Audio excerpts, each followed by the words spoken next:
जब तक ये ना समझा जाए कि जेन ज़ी वोटर्स नए भारत में क्या चाहते हैं, तब तक ये पूरी कहानी और पूरा मसला अधूरा है। तो देखिए, अगर आप इस जनरेशन की साइकोलॉजी को समझेंगे तब एक बात साफ साफ नजर आती है कि इस पीढ़ी का माइंडसेट बिल्कुल क्लियर है। ये पीढ़ी अपनी बातों को अंग्रेजी के मंच पर या अंग्रेजी की 5 लाइनों का इस्तेमाल करती हैं, कपड़े पहनने में स्टाइल के साथ साथ कंफर्ट भी देखती हैं, खाने में टेस्ट को प्राथमिकता देती हैं, तो हेल्थ का भी ख्याल रखती हैं। केवल डे टू डे लाइफ में ही नहीं बल्कि राजनीति में भी जेन ज़ी की यही सोच है। इस जनरेशन को दिल और मन को बहलाने वाले भाषण बिल्कुल नहीं चाहिए, बल्कि जमीनी सच्चाई आकर्षित करती है। और ये मैं इतने कॉन्फिडेंस के साथ इसलिए कह रही हूं क्योंकि इस शो से पहले मैं कई जेन ज़ी वोटर से खुद मुलाकात करके बातचीत करके इस शो को हमने तैयार किया आपके लिए। मिलावट के इस दौर में जेन ज़ी सियासी मुद्दों में क्लैरिटी और ट्रांसपेरेंसी खोज रही है। करप्शन फ्री पॉलिटिशियन होना चाहिए, जाति से हट के देश का विकास करे। सर मोस्टली तो सबको ये चाहिए कि रोजगार सभी को मिलना चाहिए, हमारे आम जनता की परेशानी को समझ सके। सुना आपने, ये वो बच्चे हैं जो कम उम्र में अपने पैरों पर खड़े हैं, मेहनत कर रहे हैं, कमाते हैं। अब समझिए कि आखिर जेन ज़ी को कौन से चुनावी मुद्दे प्रभावित कर रहे हैं। और ये जेन ज़ी वो हैं या तो वोट कर रहे हैं पहली बार या फिर अगले 15-20 साल की राजनीति में प्रभाव रखेंगे। हम ऐसी सरकार चाहते हैं कि नेता करप्शन फ्री होना चाहिए, जो नेता हो वो धरती से जुड़ा होना चाहिए। और विद्यालय और विश्वविद्यालय खुलवाए ताकि हर एक घर में शिक्षा पहुंचे। जेन ज़ी की बातें सुनिए आपने, ये तमाम वो बातें हैं जो आपको हम अपने टीवी स्क्रीन पर दिखा रहे हैं। अब आपको वो 10 मुद्दे बताते हैं जिसके जरिए जेन ज़ी नेता राजनीति को बदलने की ताकत रखते हैं और जेन ज़ी वोटर सियासी दलों की किस्मत का फैसला करने वाले हैं। देखिए, लिबर्टी, आज़ादी चाहिए। आज के बच्चे बेहद कम उम्र से ही अपने भविष्य को लेकर सजग रहते हैं। इंटरनेट की दुनिया में जानकारी का कोई अभाव नहीं है, भंडार है, और इसका इस्तेमाल करके अपने करियर को चुनते हैं। इसके साथ ही कपड़े पहनने और खाना तक में जेन ज़ी के बच्चे लिबर्टी ढूंढते हैं और सियासी दलों से भी ये बच्चे यही उम्मीद करते हैं। ये खास बात है कि इनको सरकार का थोपा हुआ जबरदस्ती का कोई फैसला रास नहीं आता।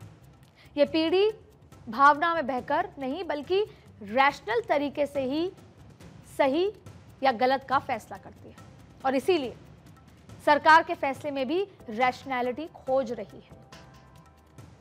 अब बात है ट्रांसपेरेंसी, वेरी इंपॉर्टेंट, यानी पारदर्शिता। जैसे हमने आपको बताया कि जेन ज़ी उस पीढ़ी के लिए इस्तेमाल किया जाने वाला टर्म है जो पूरी तरीके से डिजिटल युग में ही जी रही है। आज के बच्चे टिकट लेने के लिए रेलवे स्टेशन नहीं जाते हैं, बिल जमा करने के लिए किसी दुकान पर नहीं जाते हैं, अपने फेवरेट फिल्म देखने के लिए सिनेमा हॉल के बाहर कतार में नहीं खड़े होते हैं। ट्रेन, बस, होटल, कैब, खाना, ये सब कुछ उनकी पहुंच से बस एक मोबाइल एप्लीकेशन की दूरी पर है। यही साइकोलॉजी है कि वो सिस्टम से ट्रांसपेरेंसी की भी उम्मीद रखते हैं। किसी काम के लिए दफ्तर में चक्कर काटने और फिर उस करप्शन के चक्रव्यूह में नहीं फंसना चाहते हैं। क्लैरिटी चाहिए, सिंपल चाहिए और सिफारिश भी नहीं चाहते हैं। हम नौकरियों की बात भी आगे करेंगे और वही करप्शन के चलते जेन ज़ी को काफी निराशा होती है जो वो नहीं चाहते। यही वजह है कि जेन ज़ी सेंट्रल एजेंसी, जुडिशरी सिस्टम को भी आजाद देखना चाहते हैं। आरक्षण, देखिए, ये पीढ़ी ना अपने दोस्त चुनने में भेदभाव नहीं करती। ये पीढ़ी कहीं खाने से पहले उस घर के लोगों का धर्म या जाति भी नहीं देखती और यही वजह है कि जेन ज़ी को राजनीति में या सियासी भाषणों में आरक्षण जैसे मुद्दे पसंद नहीं है और ना ही वो आरक्षण की बात पर वोट करेंगे। बराबर, इक्वालिटी, जो अच्छा करे वो आगे जाए। और सबसे बड़ी बात, ये फ्रीबीज का मुद्दा आज की जनरेशन को नहीं पसंद। मुफ्त नहीं, उपयुक्त। जैसे हमने आपको बताया, जेन ज़ी के बच्चे आज कम उम्र में ही सही सेल्फ डिपेंडेंट हो रहे हैं, डिग्री के दम पर नौकरी ले रहे हैं, इनोवेशन के साथ कनेक्ट करते हैं, सोशल मीडिया की कमाई लगातार अपने नए नए आवाम ढूंढ लेते हैं। और ऐसे में समझना ज़रूरी है कि इनको फ्री में कुछ नहीं चाहिए। बल्कि जेनजी के लिए मुफ्त से ज्यादा अहमियत है उपयुक्त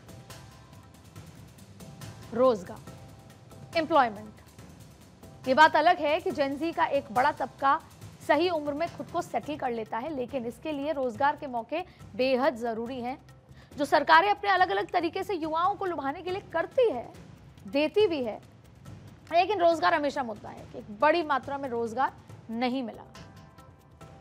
पर यहां रोजगार का मतलब नौकरी से नहीं है।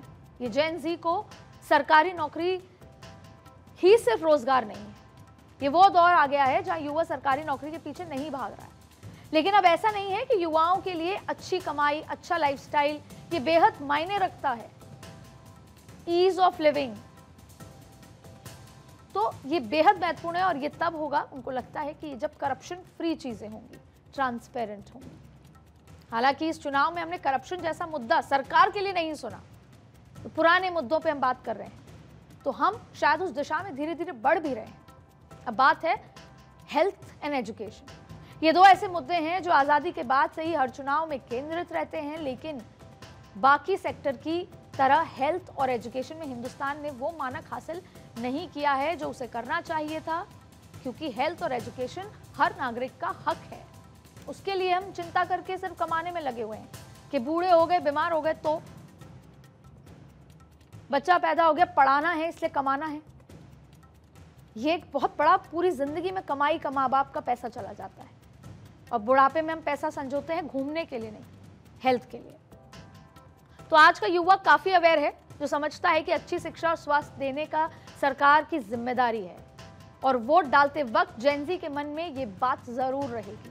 और इसलिए अगर पार्टियों को जेनजी वोटरों की जरूरत है तो इन दो सेक्टर में काम करना होगा।